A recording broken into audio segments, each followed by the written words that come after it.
If you told me 3 years ago that I'd destroy my own marriage, I would have laughed in your face.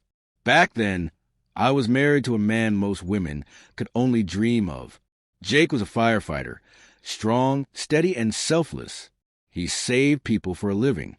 While others ran from danger, he ran into it without hesitation. He was the kind of man who didn't need to say, "I love you" every day. He showed it in 100 quiet ways. Fixing the sink at midnight without a complaint. Carrying me to bed when I fell asleep on the couch. Standing between me and the world like a wall no one could break. But love like that can start to feel invisible when life gets heavy. Jake's long shifts, the constant exhaustion, the silence after a hard day, it all started to chip away at us. At me. Then came Ryan. He was a cop, confident, charismatic, always knowing what to say, how to look at me like I was something rare. What started as casual conversation turned into laughter, then private messages, then hotel rooms. He made me feel alive, like someone had finally seen me again. I told myself Jake wouldn't find out.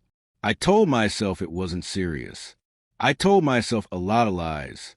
The night everything came crashing down, Jake didn't yell. He didn't cry. He didn't even ask me why. He just stood there holding my phone, his face unreadable, a fireman trained to stay calm in chaos. Then he handed it to me, turned around, and walked out the door. That silence was worse than any scream. I thought the worst had passed that night, but I had no idea what Jake was truly capable of when he stopped loving me and started letting go. Jake and I weren't always distant. In fact, our first few years together were everything I ever dreamed of. We met when I rear-ended his truck in a parking lot. The most embarrassing moment of my life turned into the best one. He was patient, calm, even joked about my terrible driving. By the end of the insurance call, he'd asked me out for coffee. We got married 2 years later. Life was good, solid, comfortable. Jake worked long shifts, but I understood. He was a firefighter. His work came with crazy hours and mental strain. I used to wait up for him with food, listen to his stories, and trace the calluses on his hands while he slept beside me. But over time, things started to shift. It wasn't dramatic, just small cracks. He came home exhausted, emotionally spent. He didn't talk much anymore. When he did, it was about budget cuts, fire drills, or someone else's tragedy. He rarely looked me in the eyes. I missed a man who used to make me feel like I was the only person in the room. I tried to be understanding. I gave him space. I planned date nights he usually canceled. I dressed up. I asked questions. I waited and waited. Eventually, I stopped trying so hard. We became quiet roommates who shared a bed. That's when Ryan entered the picture. I met him at a neighborhood fundraiser for first responders, a barbecue event with booze and speeches. Jake had to work last minute, so I went alone, representing him. Ryan was working security detail, tall, well-dressed, all charm and confidence. He introduced himself casually, made a few jokes, and offered me a bottle of water. I remember laughing more in that 10 minutes than I had in weeks. We ran into each other again a few weeks later at a grocery store, then again at a local gym. At some point, I stopped believing it was coincidence. He asked if I wanted to grab a coffee as friends. I said yes. We talked about work, stress, and relationships. I told him about Jake, how distant he'd become. Ryan didn't judge. He just listened. That friendly coffee turned into regular chats, then texts, then late-night calls that made me blush like a teenager. I tried to tell myself it was innocent, but my heart knew better. The first time we kissed, it was raining. I remember because it felt like something out of a movie, reckless, passionate, dangerous. I told him we couldn't do this. I said it wasn't me, but I went back the next night, and the one after that. I became addicted to the attention, the feeling of being wanted, needed. Ryan was everything Jake used to be, warm, available, exciting, and yet he wasn't my husband. I knew what I was doing was wrong. Every time I walked to the front door after seeing Ryan, guilt burned like acid in my stomach. Jake would be asleep on the couch, his face peaceful, unaware, and I would lie beside him in bed, trying not to drown in my shame. I told myself I'd stop, that I'd end things before Jake ever found out. But affairs don't stay in the dark forever. The turning point came one Thursday night. Ryan and I had just spent a few hours at his place, and I was driving home, makeup smudged, stomach churning. I walked into the house and found Jake asleep again, the TV flickering. I kissed his forehead and told him I loved him, a lie I desperately wanted to be true in that moment. I didn't know that just a few days later, everything would unravel. Jake had been quiet for weeks, unusually so. He wasn't asking questions anymore. No suspicion, no confrontation. Just calm, and I mistook it for him finally letting go of the distance between us. In reality, he was already putting together the pieces. It wasn't anything big that gave me away, just a notification on my phone when I forgot to silence it. A message from Ryan that said, "Same time next week?" Jake saw it. I didn't realize until it was far too late. He didn't confront me that night, didn't slam the door or smash anything. He simply read. Then he watched. Then he waited. I had no idea how much danger I was in, not physical danger. No, Jake would never hurt me that way. But he had something much colder planned. Something far worse than yelling. Something called silence. The night Jake found out wasn't cinematic. There was no screaming, no dramatic tears, no slamming of doors. Just silence. It was a Sunday evening, the end of what should have been a quiet weekend. I'd just gotten out of the shower when I walked into the bedroom and found him sitting on the edge of the bed. His back was to me, shoulders hunched, hands resting calmly on his knees. My phone was in his lap. I froze. There was no need to ask what he was looking at. I knew. Deep in my gut, I knew. He turned his head slightly, just enough for me to see his face in profile. His expression wasn't angry. It was worse. Blank. Like someone had flipped a switch and shut off every emotion he'd ever felt. "How long?" he asked. His voice was low, flat, controlled. My throat went dry. "Jake, How long?" I hesitated. The truth was loaded, waiting to explode between us. "A few months." He exhaled. "Just once." No sarcasm, no cursing. Just a breath, like he'd been holding it for too long. Then he stood up, walked over to me, and held out my phone. "Everything's on there," he said. "I didn't delete anything." He walked past me, calm as ever, and headed down the hallway. I heard the front door open, then close. No slamming. He didn't come home that night. I sat on the edge of the bed, holding my phone like it was a weapon. My hands trembled as I scrolled through the messages. Somehow, seeing the words on the screen, "Miss you already," "Last night was insane," hit different now. Each message felt like a cut I had willingly handed him. The next morning he was back, but something had changed. He didn't speak, didn't make eye contact, didn't ask me why or how or what the hell I had been thinking. He just got dressed, grabbed his keys, and left for work like it was any other day. That silence, it became his shield. And I didn't realize at first how sharp it could be. In the days that followed, he moved through the house like a ghost.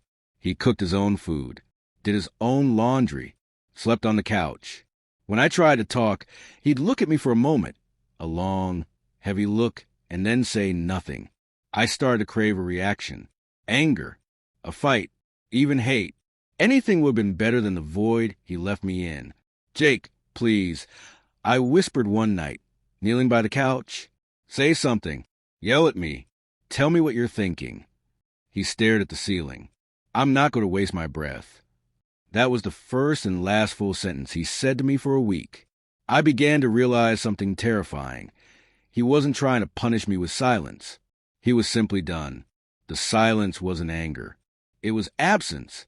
He started coming home later, showered at the station more, stopped answering my texts.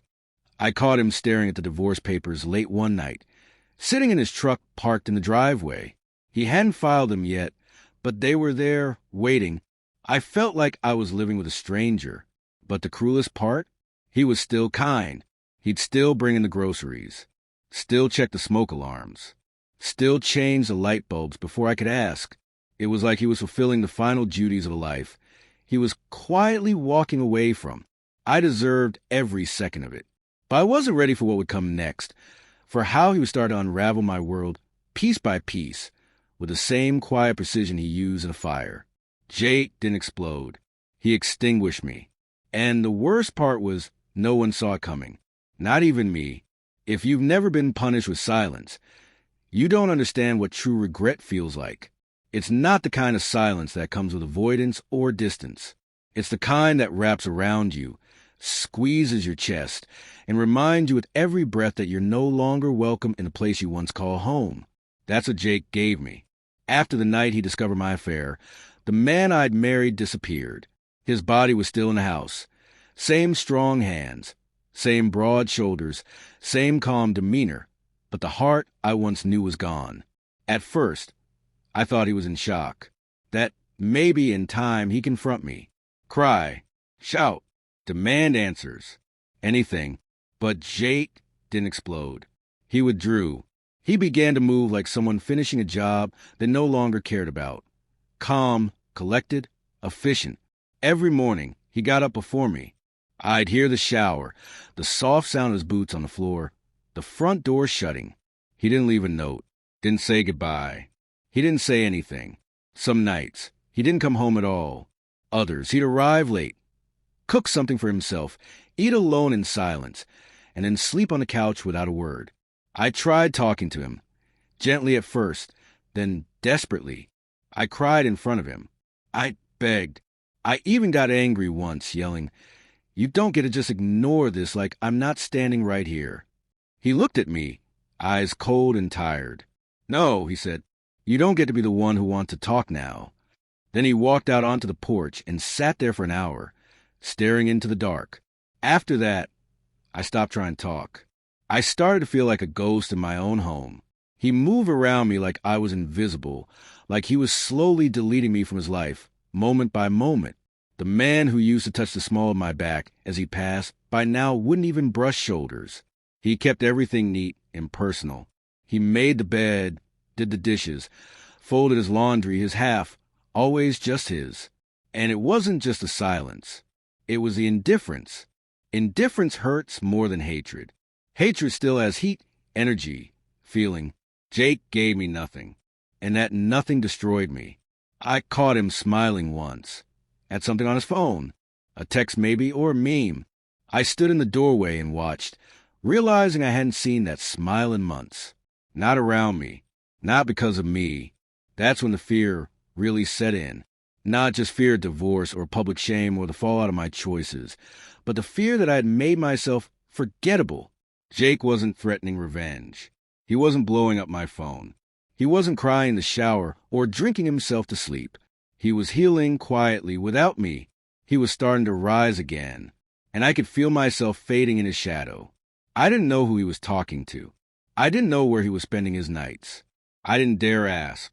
There was one moment, one fragile crack in the ice, when I thought maybe there was something left. I was sitting at the kitchen table, late, staring at a mug of tea I hadn't touched. Jake came in from work, covered in ash, clearly exhausted. He looked at me, really looked at me, and for a second I saw a flicker of something in his eyes. Pain, anger, maybe even love. I opened my mouth to say something, but he walked right past me, into the shower. The moment was gone. In those weeks, I realized the terrifying power of silence. Jake didn't need to raise his voice or slam doors to punish me. He just needed to stop being mine. And he had. I used to believe that the loudest kind of revenge was the most dangerous. Shouting, threats, broken glass. But I was wrong. True ruthlessness is quiet, strategic. It comes in steps. Small at first, then bigger, until your world collapses, and all you can do is wonder how you never saw it coming. That's the kind of revenge Jake chose. It began with the bank accounts. One Thursday morning, I tried to transfer money to pay a bill. Transaction declined. I tried again. Same result. I logged into our joint account. It was gone, not empty, but closed. I checked my personal savings. Frozen. My stomach dropped. I called Jake. No answer. I texted him. Did something happen with the bank? Nothing. That night, I confronted him. "Jake," I can't access our accounts. What's going on? He didn't even look up from his phone. Should have read the prenup. Then he walked past me like I didn't exist. That was his new thing, speaking in short, clipped sentences, only when necessary. Just enough to remind me that he could still speak. He just didn't want to waste it on me. A few days later, a manila envelope arrived at my office, served me at my desk in front of my coworkers. Separation papers. Every eye in the room was on me as I signed for the envelope. I could feel the heat rising up my neck. My hands shook as I opened it. Jake hadn't just decided to leave. He had decided to dismantle me. Our home, in his name only, purchased before the marriage. I had no legal claim. He wanted me out in 30 days. The car I drove, also his, registered and financed in his name. Credit cards? Closed. Health insurance? Canceled. He didn't scream. He didn't block my number. He didn't post vague quotes about betrayal on social media. He just removed me. Cleanly. Quietly.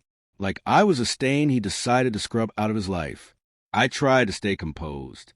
I told myself I could fix it, reason with him. But Jake wasn't interested in apologies. He wanted consequences. And then it got worse.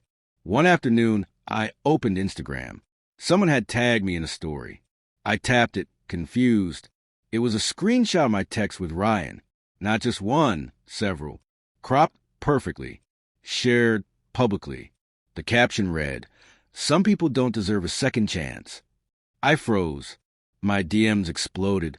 Friends, acquaintances, even people I barely knew, asking questions, offering judgment. Some were kind. Most weren't. My boss called me into her office the next morning. "We're not firing you," she said, "but this reflects poorly. We'll be watching." That's when I knew Jake hadn't just planned this for us. He planned it for me. He'd never say it, but I could see the design in every move. He wasn't just leaving. He was making sure I couldn't run to anyone, hide behind anything, or pretend I was still in control. Ryan? Gone. He ghosted me the second things got messy. No more late-night calls. No more "I miss you" texts. Just vanished. I reached out once, desperate, hoping he'd offer some kind of comfort. He replied, "You brought this on yourself. Don't drag me into it." That was the last thing he ever said to me. I lost friends. 2. Some stopped talking. Others sent carefully worded messages like, "I love you, but I can't be involved in this." My world shrank to one bedroom in a small apartment I could barely afford, the kind with peeling paint and flickering lights. I slept on a mattress on the floor, staring at the ceiling, wondering how I had let it all slip away. Jake, meanwhile, seemed to be thriving. I saw pictures. Someone tagged him at a rooftop bar downtown. He looked lighter. He was smiling. He'd started working out more, grew a beard, got a new truck. There were rumors he might be seeing someone. I don't know if they were true, but the thought of it sliced through me. I reached out once more when things were at their lowest. I sent him a long message, pages of apology, regret, explanation. Not excuses, just the truth. I told him I knew I'd ruined everything, and that I didn't expect forgiveness. But I needed him to know I would never stop regretting what I did. He didn't respond. Not that day. Not that week. A month later, I got a reply. 2 lines. "You made your choices. Now live with them." It hurt, more than screaming ever could, because I knew he meant it. This wasn't a phase. This wasn't a punishment. This was goodbye. Jake had walked into 1,000 fires. He'd rescued strangers, carried children from burning buildings, pulled bodies out of wreckage. But when it came to me, the woman he once trusted, he didn't try to save anything. He let it burn, and when it was done, he walked away without looking back. People think heartbreak happens in one loud moment. A dramatic breakup, a slammed door, a goodbye scream that echoes. But mine came in silence, slowly, quietly, and entirely alone. I sat on the floor of my empty apartment, surrounded by boxes I couldn't afford to unpack, staring at the same message Jake had sent weeks ago. "You made your choices. Now live with them." I read it over and over again, hoping it would stop hurting. It didn't. The walls around me were thin. I could hear the couple next door laughing through the drywall. The sound of normal life, of people who hadn't destroyed the person who loved them, was unbearable. I hadn't heard from Ryan. Not a word. After using me as his escape from whatever dull world he came from, he disappeared the second things got complicated. I had risked everything for him, my marriage, my peace, my self-respect. And he didn't even care enough to say goodbye. My job was hanging by a thread. My inbox was a graveyard of ignored emails. People who once smiled at me in the hallway now avoided eye contact. I knew they'd seen the screenshots. I saw it in their faces. A mix of curiosity, judgment, and quiet satisfaction. Office gossip loves a villain, and I had handed them one on a silver platter. Some nights, I couldn't sleep. Others, I couldn't get out of bed. I skipped meals, drank too much wine, stared at the door, half hoping Jake might walk through it. Even though I'd given him no reason to. Guilt is a strange thing. It doesn't just eat you alive. It rewrites your memory.